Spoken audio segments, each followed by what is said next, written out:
nagsasalita eh. Sabi ko, ano ba gusto niyo marinig niyo? Gusto niyo marinig yung lahat ng sakit sa dibdib?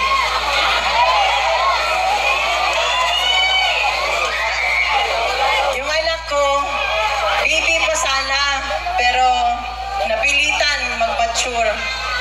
Dahil sa nangyari, hindi naman natin may pagkait yan kung ano nangyari. Pero ito ho talaga, sana ho tayo Pilipino, isa-isip, magtanda na tayo. Kung gusto lang ako lumuhod, umiyak dito, magtanda na tayo. Pumili na tayo ng mga taong matino, matapat, at yung magsisilbi sa bayan, hindi pagsisilbihan ang sarili.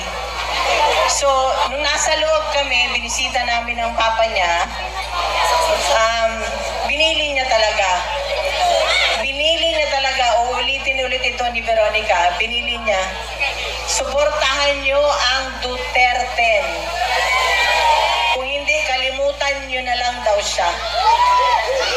So, yung lahat ng mga sumusuporta, miski sa bahay namin, sa Davao, sa ibang bansa, nakikita ko lahat ng suporta ninyo. Maraming salamat. Alam niyo ba doon sa Netherlands, iba't iba ang tao na pumupunta. Galing sa iba't ibang panig ng bansa.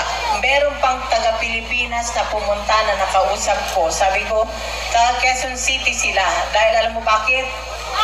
Natatakot na rin sila sa kanilang seguridad.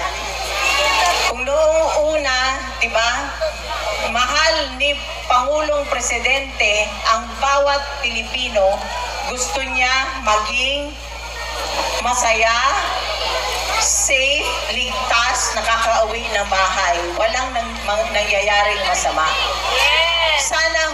Sana ho, suportahan ninyo ang mga kandidato ni Pangulong Presidente Duterte, Presidente Duterte, Rodrigo Duterte, yung 10. Nakikiusap po ako at yung sa mga darating na mga araw, maging mapagmatsyag ho tayo lalo na sa araw ng eleksyon. Tulungan ho natin ang bansa, tulungan natin ang susunod na henerasyon. Wala na hong natira sa atin. Di ba naalala nyo nung naging siya ang presidente? Naalala ko,